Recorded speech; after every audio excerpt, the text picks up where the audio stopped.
Welcome back to redheart.com as well as the Crochet Crowd. I'm your host Mikey, and in today's tutorial we're going to explore the wonderful world of Entrelac crochet. Today's tutorial I'm going to take you through step by step of doing this process with your crochet hook. Grab a crochet hook and some yarn, maybe a cup of joe at the same time. We're going to take our time and work our way through the process. I'm going to explain the ins and outs as if somebody was sitting beside me to teach me, and I would like to thank my friends Barbara and Diane from the Crochet Crowd Cruises for sitting down and showing me this concept. I'm going to be using the red heart pattern, the trip around the world throw. I'll provide that in the more information link of this pattern for you to be able to follow if you would like to follow the step-by-step instructions with me as we go along. So without further ado, let me go through some of the ins and outs before we grab our yarn and start with this process.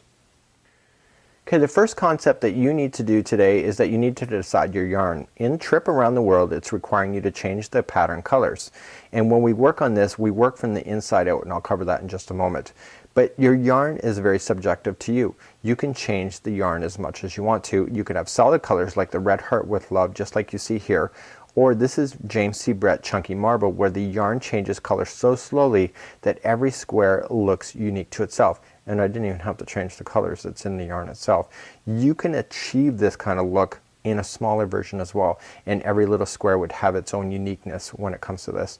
This larger size will be available in another tutorial. Today we're going to be concentrate on the regular size Entrelac, just like this.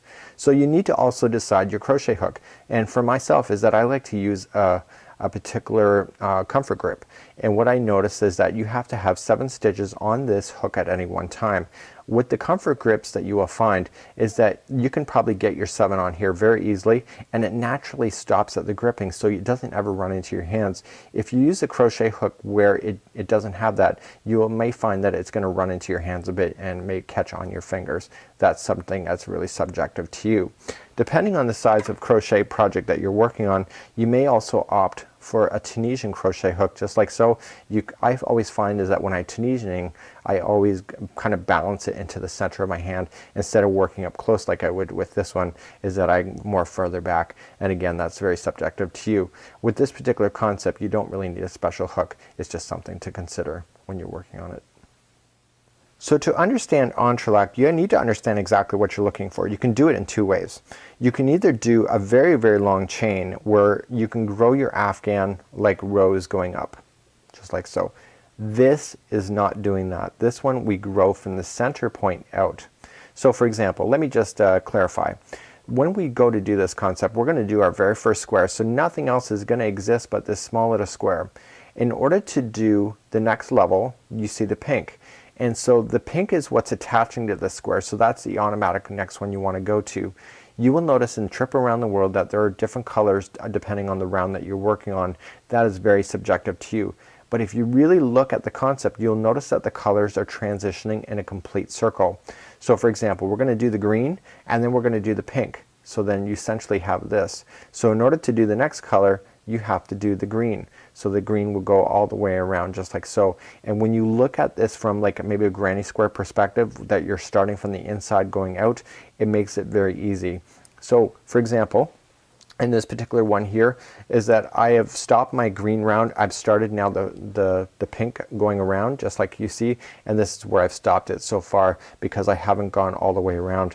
So if you really can see it, I'm really just going in a massive circle in order to make this work. So if you can see it from that perspective, it makes it so much easier to follow. Another thing that you're going to notice is that the grains of the stitch work will go in 4 different directions. So for example, we're going to start off with the center. This may not be the center. 1, 2, 3, 4, 5, 6, 7. This is the center. You will notice that the grains are going in different directions, and what I want to show you here is that it's really subjective to the side of the afghan that you're on. So if you visually divide this into 4, like a piece of pie, divide it into 4, you will notice that, for example, this section here, the grain is all moving out like this. You will notice this section, the grain is all moving out there, there, and there. And so when you understand that, because I was thinking to myself when I was doing this, why wouldn't the grain all be matching the same way? And the reason for it is that when I go to grab onto the side here is that I'm going to be going bang, bang, bang, bang up. And so when you do that, the grains go up just like so. But because over here you see how we've been working on this angle? Because the angle is changed over here, is that the grains will be going in this direction, and that is true then for all sides. And so if you see that happening, do not expect all your grains to go in the same direction, because they don't. So let's begin. Grab your crochet hook. I'm going to be using a size 6mm, size J today. I'm also going to be using Red Heart with Love. So now let's get started. When working on this project together, I want to show you the concepts right now. Is that you will see that every square has the most perfect edging that you've ever seen. This edging here and here exists on all four sides. So it's depending on how you grab everything. It's why everything looks so uniform when everything is coming together, because every edge that you do, including your corner edges, you will notice that the stitches just continually follow all the way around and are perfect. And that's because of the way that we're going to chain to begin with. So now let's grab our instructions, and I'm going to show you how to do it, and what I'm about to show you in the first chain totally will make sense, and it basically is your basis for this entire project.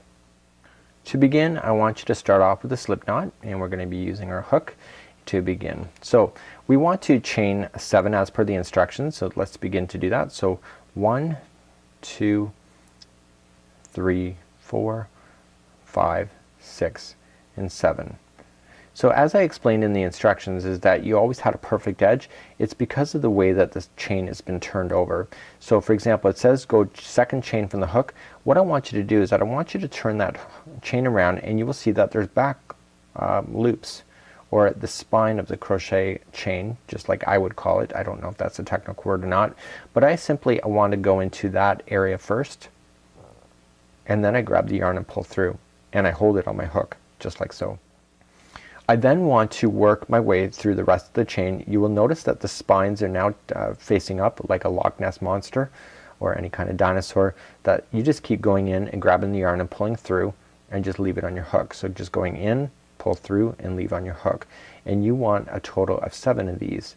Essentially what you're doing with the first box as you're working your way across is that you're doing Tunisian crochet for this in order to get it started. So you will go all the way to the end, and you will end up with 7 particular loops. Now I train my eyes to look for the first 4, and then I go, whoop, there's 4, there's 3 left, I know I have 7. So let's begin the next process to go back to where we came from. To go back in the other direction, it's just like Tunisian crochet. We're going to grab the yarn, and we're going to just pull it through 1 loop only. So that gives you the nice edge on this side. And now grab the yarn and go through 2 and pull through 2 all the way back until you get all the way back to 1 loop on your hook, like so. And so what's going to happen is that, remember how I showed you the grains? These lines that are facing the up direction are your grains that are sitting down on top of your project when you looked at it. So essentially, let's start off your next round. Each one of these grains, so you see that the grains are going in the up direction, you need to have a total of 5 of those stacking on top of each other in order to know that you have a finished square. So to begin the next square, you're simply just going to slip into your hook in behind the first one that's facing up the vertical direction, grab the yarn, pull up, and just hold it on your hook. So we're now going to start collecting our stitches once again. We look for the very next one, just in behind. You will find when you're learning this concept, your tension may be a little bit more tight. So for me, it's just very easy because I've been practicing quite a bit. So I just keep going back all the way, so I get a total of 7. So see how I just grabbed 4, I got 2 left. That means I still have this vertical that's left on the edge. Pulling it through, and so now I have my 7. So to go back to where I came from, I immediately just wrap the yarn, pull through 1 loop only, and now I'll pull through 2 and 2 all the way back. So nothing difficult about that. So we can see now I have 2 rows because I'm counting by the grains that you can see. So I have 1 and 2. So let's move in the other direction again. So we're just going to go in and just immediately pick up the vertical strings that you see, and just keep collecting them as you go, and make sure you get all 7. Eventually you're going to start trusting yourself that you will have all 7 on board, and the counting process becomes a lot less. So to go back in the other direction, we immediately just wrap the yarn, pull through 1 loop only to start, and then everything is through 2 going back. And remember, we need a total of 5. So I'm going to show you something. Do you see how you see the gapping spaces? These stitches are not completed until you go back in this direction right here. So essentially when you're finishing off this, you're going to notice that you have to come back, and that's something that you need to look for because it's actually to your advantage to know that. So let's move back. We only have 3 grains going up, so we need a total of 5, and we're just going to work our way back up. So when you're working with color transitional yarn, this really gets exciting because you'll see the colors just transforming right between your eyes. 4 and 3, I'm good. I'm going to wrap and pull through 1 loop only, and then pull through 2. Just like you see. Okay, so now I have 4 grains going up, 1, 2, 3, and 4. Remember, even though that this is showing gapping spaces, it's still done. We have to keep that in mind because it's going to make sense in just a moment. So let's keep going. We only have 4. We need a total of 5. Just like you see. And remember, don't forget that one on the edge. Just like you see. So you got 4 and 3. And now let's wrap, pull through. And now that was through 1, and then pull through 2 for the remainder. Once this project gets bigger, this rolling effect will settle down as each square is added, and then you may want to block this at the end.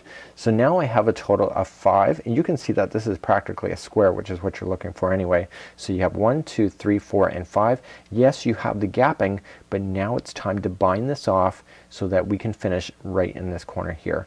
So let's begin to do that. So we're just going to slip behind the first vertical, grab the yarn, pull through and through. And we're just going to go into the next one. Grab the yarn, pull through and through, and we're basically binding this edge off, creating the perfect stitch work like I showed you before this particular clip. So we're just going to bind off right to the end. And now to finalize off this project, I'm going to switch my colors at the end of this particular square, and just to follow the pattern along. And now essentially you have the very first starting square of your particular afghan. So let me just change this yarn and move along to the next part of this project. To change my yarn, all I'm just going to do is that I'm going to snip the yarn with a generous tail that I'm going to be using at the end to be able to weave this in. And I just essentially just want to grab the yarn and just pull through like this. And so then I'm going to leave that so it falls in behind the afghan, so we're ready to go for your next round. So let's begin. I'm going to use color white for my next part of this tutorial. So I want to take this opportunity to explain to you the magic number 7. Why is 7 such an important number, and why do you care? The reason why you care is that you will see that I'm just calling them grains. These are the vertical strings that you will see 5. 1, 2, 3, 4, and 5. And so what you're thinking is 7. Where is 7 coming from? 7 is also the outside. Okay, so you have your 5 grains in the middle, you have 6 on one side and 7 on the other, and when you're working in either direction you will notice that concept to be true, that you also see 5 rows, 1, 2, 3, 4, and 5, so then the outside of attaching on both sides of that also are your 6 and 7. So now it's up to us to create what we call the L shape.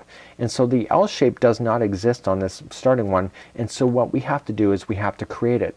Now the L shape exists because we need to be able to build on one side and go up the other, but we don't have that luxury on here because we're just starting. So for any part of this project, and you will notice this on the corners of your afghan, is that you have to create this L if it doesn't already exist within this. So let's begin. I'm going to attach my white and show you that concept next. So to begin, I'm going to attach my white. I'm just going to create a slip knot, and I'm going to weave in my tails at the end. And what we need to do is that we need to grab this one by any way you want. It doesn't really matter in which corner you're going to grab. Either way it's going to work. So what we want to do is that I'm going to come on to a very corner, just like you see here, and I want to grab the yarn and just tighten it onto the hook, and I want to just attach it. So I'm just going to pull it through and then just pull just like so. So it's now attached. And so now I want to chain up 6. So the magic number is 7. Why is the magic number now changed to 6 instead of 7? Because the attaching on this row is your 7th. So what we want to do is, this is classified as 1, that attaching 2, 3, 4, 5, and 6. So second from the hook, just like I showed you with before with the back spining, we just want to start collecting our stitches. on the back side only. So go in, pull the yarn through and hold it, and just move yourself all the way down. By the time you get to the attaching part, you are going to have 6 on your particular hook.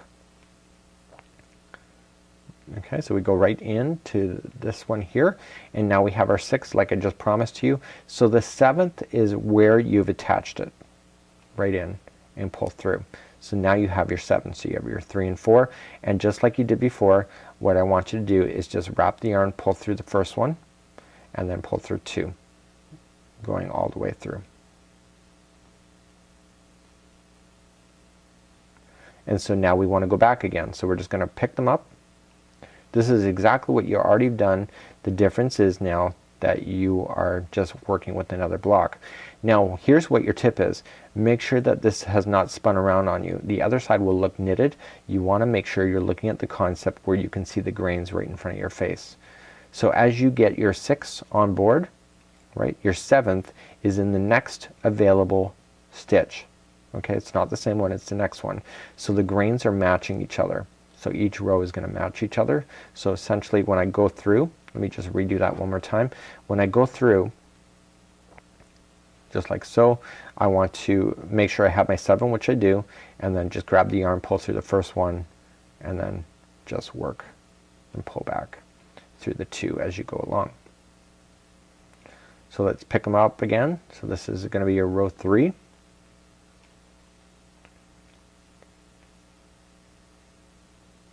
Okay, and then we get back and we go to the very next one that's available.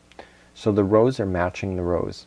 So then once you have your 7, see I'm automatically wanting to do it, you just grab the yarn, pull through the first one, and then just keep going through pulling through your 2. So, okay, so let's pick them up again. So I find myself always just ensuring that I do have my 5.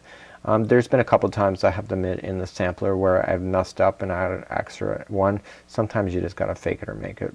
So once we get through, we just go on to the next one. You see how we're just working our way up, pulling it through the first one and then through 2 all the way back down. Sure, I'm grabbing through it perfectly. You can see that the grains are taking effect. I now have 4, 1, 2, 3, and 4, and going back in, picking up. So this will be the 5th and last time, going all the way across. It's not the last time I'll be going all the way across, it's just the last row, and we essentially come into the very top one here. Okay, wrapping, pulling through 1 and then through 2 all the way back. So remember what I explained to you, how we had that gapping space when we left off. You're going to see a gapping space right here. So we're going to do the bind off just like we did. So into the first one, pulling it through like so, and we're just picking them all up and going in, and on the very last one we just want to go into the very next one that's available right in the corner. So I'm not going into the same one, going into the next one that's available like so, just like this, and pulling it through, and that's how you bound off. So then we have to begin our next area, which is the next square, which will be sitting directly on top. So we've just done the side, and so we're essentially going to work our way around the middle of this pink one. So I'm going to show you again on how to get started with this particular one. I'm going to do it once again, and then you can get the concept of doing it yourself, going all the way around. So to begin again, we have to chain up 6, and we're doing 6 because the joining here counts as 7.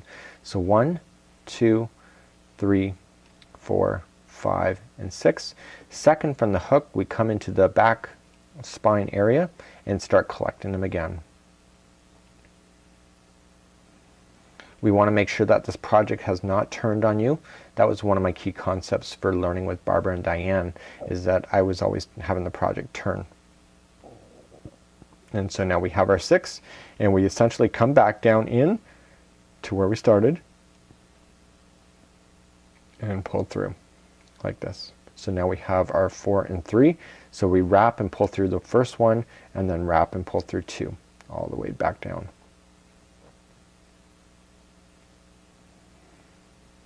So we're going to collect these all again. So just going back in, collect, total of 7 again.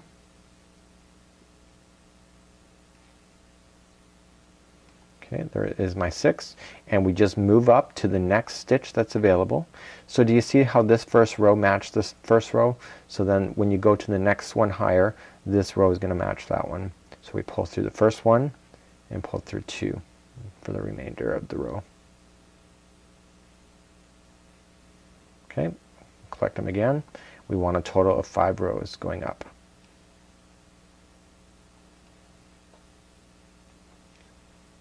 Okay, and so then I've got my 6, so that means that next one is into the side again.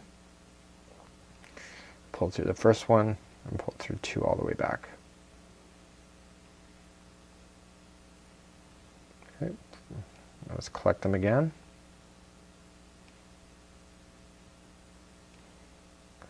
Okay, I have my 6 on board. That means that I have to go into the next one that's available. So I'm just working my way all the way up. Oops, I have to pull through the first one first, then pull through 2.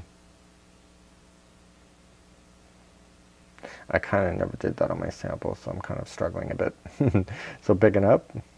You know, people teach you different ways and different methods, and I wasn't taught that. I was just reading that in the instruction. I'm like, oh, I got to follow that if it's in the instructions. So I'm picking it up. I'm going to the next one that's available, and you're thinking to yourself, well, gee, you're really not on the corner. Just go with me here. Just bear with me, because you are on the corner. You just don't realize you are. So pull through the first one and pull through 2, all the remainder, and we now have our 5 rows for this particular box. So 1, 2, 3, 4, 5. The outside box, you see how you see the gapping? That means that we have to bind off. So we're just going to pull through both, going in, pull through both, and work our way back to the other side. And when you bind off, you see how it changes from being an open stitch to closing it, and our final bind off is into the corner, the very corner of the next of the pink box. So what I want you to do is I don't want you to go all the way around this particular box just like you just seen. You see how the grains just turn direction? I promised that would happen, and it is. So when we come back, I'm going to begin again, and I'm going to show you the next level to go all the way around. So continue to do that same concept all the way around. So I've just finished up going all the way around, and you will see that the white now is attaching around the pink squares. So essentially I'm just going to fasten this off, so I've already cut it offline. So you'll notice here that you may see extra spaces in between the one corner that you finish. When you come around and do the next part of these squares, everything kind of comes together, and you have to trust in that in order to make it work. Another key concept is that when we go to start the next round, say we did not want to change the color, or you're using color transitional yarn, you can never ever start from the bottom of an L. So look at this like an L instead of anything else. So if you see it as an L, you always have to start off your next square in a top corner so that you can come down and up. And so if you can understand that concept, it just makes it a lot easier. With color transitioning yarn, I did slip stitch a few times going up, but you know what, it becomes very obvious in your project. So I would recommend that you fasten off and then refasten on into a corner edge. So while we'll do that, I'm going to fasten on to the next corner and get you started. This key concept, I'm going to show you how to start into the divot area, and of course what happens when you don't have the imaginary L, and then around again. So let's begin this concept again. To begin again, you can just choose any corner you wish. You might want to be having a rhythm to it, or depending on what, it's up to you. So we're just going to simply just attach it to an outside stitch of one of the corners. And let's bring this around, and we are going to just attach. So we're not going to do a chaining of 6. The reason for it is that the L shape exists. So if you just turn your work, you can see an L. And every time you see an L, you do not start off with just doing a chain. What we want to do is just work our way across the bottom and work our way across the top of, or the side of the next box. So essentially what we're going to just do is just slip your hook in behind the stitches, or into the stitches that you see, and grab the yarn and pull up. And just keep grabbing them as you go. You will have a total of 7. So here comes that magic 7 again, going all the way. So we got 5, 6, okay? So we've got 6, so the 7th is on the next box, right there, like so. So now we're just going to pull through 1 and go through the 2 all the way back. Do you see how easy that was? So when you don't have to chain up that 6, it just speeds you along. So essentially we're now going to start working our way back up again. So we're just immediately going in behind the verticals, just collecting your stitches up. Hopefully you've got this concept by now, because I'm starting to speed up. And you have your 6 again, and that means that the 7th is the next one in line on the box right beside it. And we come all the way back again.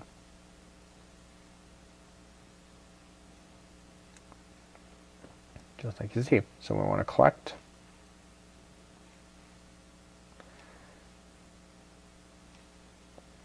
Just like so. So you have your 6. So that means that your 7th is on the neighboring box. And then we come all the way back again. Kind of collect. So we want a total of 5 rows, just like we've done already. And 5 will take you to the top of the height of the next box beside it. So every row, you see how there's all stitch work lined up? Every row is going to get something. And it's just one of those. It's so easy to be able to get that concept once you get it into your head. And I've been avoiding this stitch for years, not realizing how simple it really is. Sometimes you just need a really good teacher in order to teach yourself some of these concepts of crochet, just so you can ask the questions. And then we're immediately, the next one is right there. So I just kind of pulled it apart just to see. And I believe that I have my 5.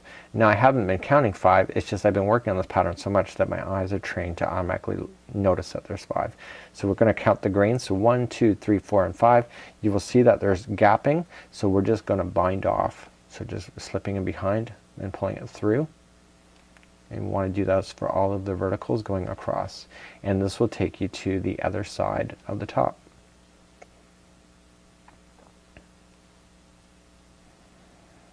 Okay, and when we bind off, don't forget that we want to go into the very next stitch that's available on here, onto the white. We don't want to go back into an area that's in the pink to bind off. So now we're going all the way around, but right now we do not have an L. Do you see an L? No, there's no L. The L is over here, but we're not over there.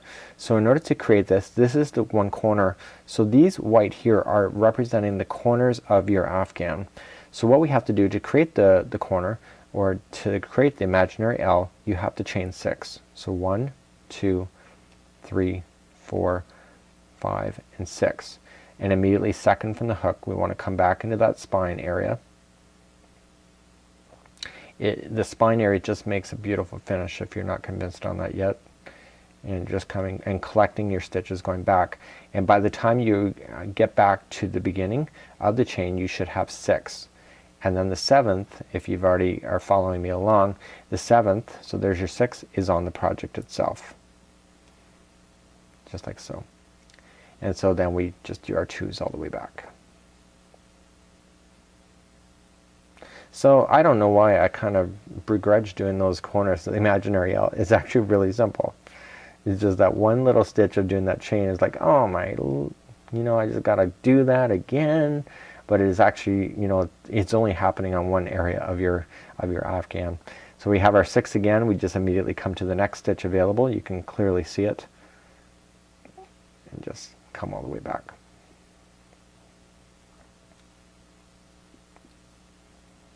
Okay, whoops, I missed that last one. We'll collect it one more time and then collect. Here we go, all the way back. So with this particular Afghan styling, you're going to notice that your stitch work is really thick. So this is one of those projects where it turns out really nice. On the back end it will look knitted, and on the front end it'll have this unique look to it, which is really desirable. A lot of designers are using this concept as well. It does produce a beautiful looking fabric. With the right yarn and the right project, this is really quite stellar. So going all the way back. So I'm speeding my way along now. So essentially what's going to happen is, just like granny squares, as you get bigger, there's more boxes in between the corner edges, and therefore you will find that it just goes so much quicker as you're going across. So I believe I may have my 5 done. I haven't counted. My eyes are just automatically thinking, oh, you got 5 on your hook. Let me verify that. So 1, 2, 3, 4, 5. We have our gapping, which is the 5th one, and we want to bind off.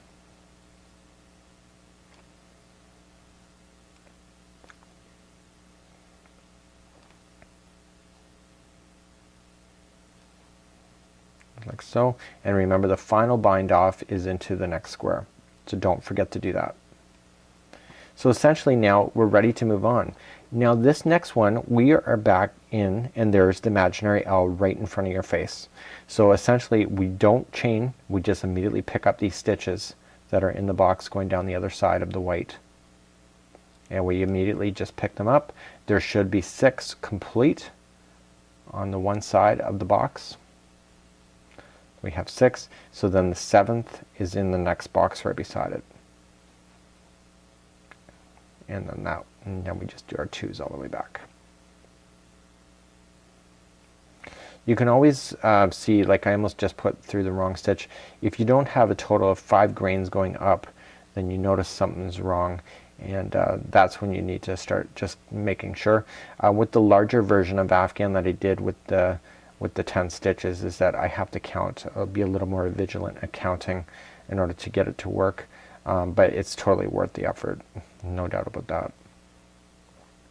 So we're just working our way across, so just back and forth. So if you're doing Tunisian work, this is how you would attach it to your neighbor Tunisian as well. So just because these squares are so small doesn't mean that they have to be. This is just for this particular design that they are. This is kind of almost a regular size of entrelac. Depending on the crochet hook that you have in the project, you may want much bigger squares in order to pull it off. And either way, as long as it's in square, it's in balance. So while I'm doing this, so how would you manage that? So if you did 5 rows tall, that means that you would have to have 5 grains going across, and then 6 and 7. So for example, say I wanted to have 10 grains across, then I would have a total of 12. So I'd have 10 of the grains in there, and then 11 and 12, which would be your edge, and then I would have 10 rows going up. So that would be how you would stay in balance if you wanted to do that. So you just have to make sure whatever you're doing in the horizontal, you're also compensating for it in the vertical. And I think I'm back to the beginning again, okay, where I'm going to bind off. So I'm just going to count. So 1, 2, 3, 4, and 5, and I'm going to bind this off now to finalize that square. And essentially I am at the point now where I'm just based on what I've done already. So see how this one's standing up by itself? See, there's no L for me to go into. Oh, I've got to make sure I bind off right to the beginning of the next one so that I'm starting into the next one. And so essentially now there's no L for me to go into, so I have to chain my 6. So I'm going to leave that for you. When we come back, I'm going to show you how to be able to make a flat edge. You will notice that trip around the world, there is actually, it just leaves it just like so. But what if you wanted a flat edge? Because I know people are going to ask for that. How do you achieve it? And it's actually really simple. So when we come back, I'll address that next. Okay, I'm about to attach the yarn. I'm going to show you how to do a flat edge. I notice on the Crochet Crowd as well as redheart.com that people don't like necessarily rippled edges. They love flat edges. It just happens to be a thing people like, no doubt about it. So I'm just going to attach it, and if you were doing an entire Afghan, you will end up with all these V shapes or these L's in between. So you'll have a whole number of them. So how would you get a flat edge? The reason why I'm doing this for you is that I want you to visualize this. Most people are thinking you're going to treat it like a fan and going all the way from one side to another. In actual fact, you're not. So in order to do it, because we are doing our rows going straight up just like so, we have to get ourselves to the point where in the last row we're here automatically. So to do that, we're just going to collect our stitches just like you would doing it anywhere else. So we want to get our 6 onto the box that's here, and our 7th is onto the one on the other side. So we have our 6, and then our 7th isn't over here. So let's begin. So I'm just going to chain pull my 1 through first, and now I want you to go pull through 2, 2, 2, 2, and now there's 3 left on my crochet hook. I want to pull through all 3. just like so. So now what I want to do is that I want to immediately just skip the first one and go to the second and pull up. And we want to collect again. So now there should only be 5 here, and so then the 6th is over here, so we're getting smaller. So let's chain 1, pull through first, and then through 2, 2, 2. Now there's 3 left. I'm going to pull through all 3. We're going to skip the first grain and go into the second one over and pull up and through. And so there should be 4. And we go into the side, just like you see. And now you got 3 left. We pull through all 3. So essentially getting smaller, so we skip the first grain that we and go into the second, pulling it up, going into the next. Okay, and we pull through 2. We have 3 left, so we're just going to go through. And now we're just going to right immediately, we're going to go right into the very edge, just like so, and just slip stitch. And that would be how you would get a perfect flat edge. So if there was another box here, you'll do the same thing. You just pick up everything and immediately just start decreasing as you work across. So that'd be how you decrease. So there you have it. This is how to complete an Entrelac crochet afghan. This was using a total of 7 stitches to going across. Remember, you can be very subjective in order to make sure that you can make it work for you. Until next time, I'm Mikey on behalf of redheart.com as well as the Crochet Crowd. As promised, in a future tutorial I'm going to show you this particular concept, but in a much larger square, just in case you would like to see that concept materialize right before your eyes. Until next time, I'm Mikey on behalf of redheart.com as well as the Crochet Crowd. We'll see you.